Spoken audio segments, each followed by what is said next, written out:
नमस्कार दोस्तों, मैं हूं राजीव और आप देख रहे हैं अमानत नॉलेज। दोस्तों, आज हम जानकारी प्राप्त करेंगे कि मेरे दादाजी के नाम से जमीन है और उन्होंने कोई बंटवारा नहीं किया था मृत्यु से पहले। मेरे पिताजी 5 भाई हैं और मेरे पिताजी के पास कोई दस्तावेज पेपर नहीं है। जिनके पास है मेरे गोतिया दियात पट्टेदार में, वो हमें कागजात नहीं दे रहे हैं और हम जमीन बेचना चाहते हैं। तो फिर हम कैसे कर पाएंगे ये काम? दोस्तों, इसी को जानेंगे और जानने से पहले आप हमारे चैनल पर नए हैं तो चैनल को सब्सक्राइब कर लीजिए और बेल आइकन प्रेस कर दीजिए, क्योंकि जमीन संबंधित नॉलेजेबल वीडियो मैं आपके लिए लाता रहता हूँ। चलिए जानकारी प्राप्त करते हैं। तो दोस्तों, इस तरह की समस्या यदि बनी हुई है कि दादाजी के नाम से जमीन था और उन्होंने कोई बंटवारा नहीं किया था मृत्यु से पहले, उनकी मृत्यु हो गई, उसके बाद जो है हमारे पिताजी जो है 5 भाई हैं। 5 भाई हैं तो उनके पास कोई कागजात नहीं है मेरे पिताजी के पास, और हम लोग प्रयास कर रहे हैं मेरे पिताजी और हम लोग की उस जमीन को बेचें। अब कागजात ही नहीं है तो कैसे बेचेंगे? तो दोस्तों, सबसे पहले ये देखना पड़ेगा कि आपका जो वो जमीन है वह किस कागजात के बेस पर है। मतलब खतियानी जमीन है, खतियान है उसका, या फिर खरीदगी जमीन है, केवाला अर्थात रजिस्ट्री पेपर है, या फिर मान लीजिए कि दान पत्र है। तो कौन से दस्तावेज के आधार पर वो जमीन आपका है, ठीक है, वो पता करना है। यदि वो आपका पता हो जाता है तो फिर आप पता करें उसका विवरण, ठीक है। यदि मान लीजिए खतियानी जमीन है तो पता चल जाएगा खतियानी है, केवालगी है तो पता चल जाएगा केवालगी है।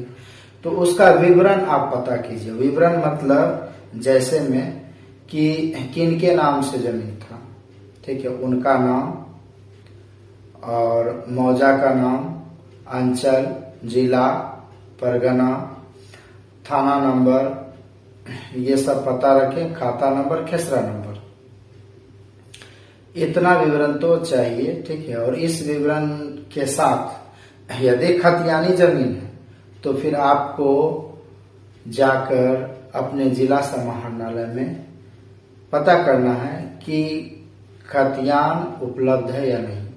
खतियान के बारे में पता करें, खतियानी जमीन होगी तो वहां से आपको खतियान का नकल निर्गत हो जाएगा। तो एक कागजात आपको मिल जाएगा खतियान का नकल।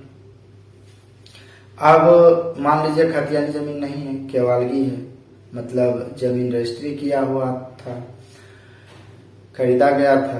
तो वैसे परिस्थिति में केवाला है, तो केवाला का नकल निकालने के लिए उस निबंधन कार्यालय में जाना पड़ेगा जहां पर वो रजिस्ट्री हुई थी। उस निबंधन कार्यालय में जाना होगा और उस विवरण के साथ उसी विवरण को वहां पेश करना है मुंशी कातिब जो होंगे उनके समक्ष, और बोलना है कि इसका मुझे नकल निर्गत करवा दें। तो नकल निर्गत वहां से आपका हो जाएगा।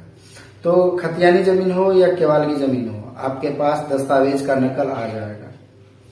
जब नकल आ जाएगा तो फिर उस विवरण के अनुसार आप ऑनलाइन पोर्टल पर भी चेक करें, उस खेसरा से, उस खाता से, उस नाम से जमाबंदी चेक करें।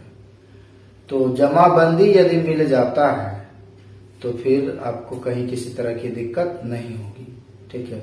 तो आपके पास दस्तावेज हो जाएगा, ठीक है।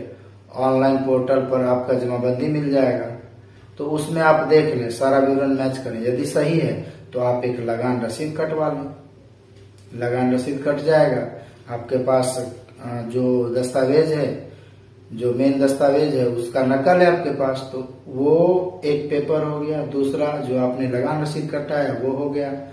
और तीसरी बात कि उस जमीन पर आपका दखल कब्जा होना चाहिए।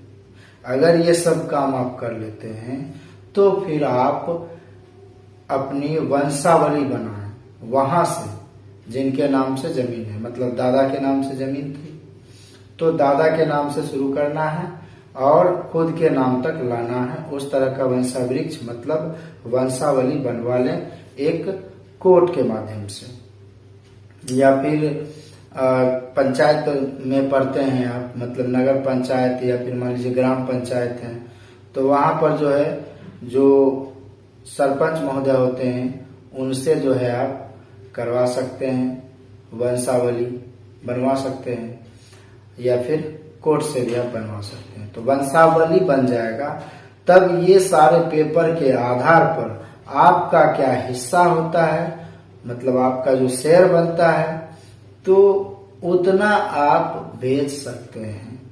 ठीक है, तो इस तरह से आप स्टेप बाय स्टेप कीजिएगा तो फिर आपका काम संभव हो सकता है। दोस्तों उम्मीद करता हूँ समझ गए होंगे। अगर समझ में आ गया तो वीडियो को लाइक और शेयर करना ना भूलें। मिलते हैं नेक्स्ट वीडियो के साथ, तब तक के लिए अलविदा। थैंक्स।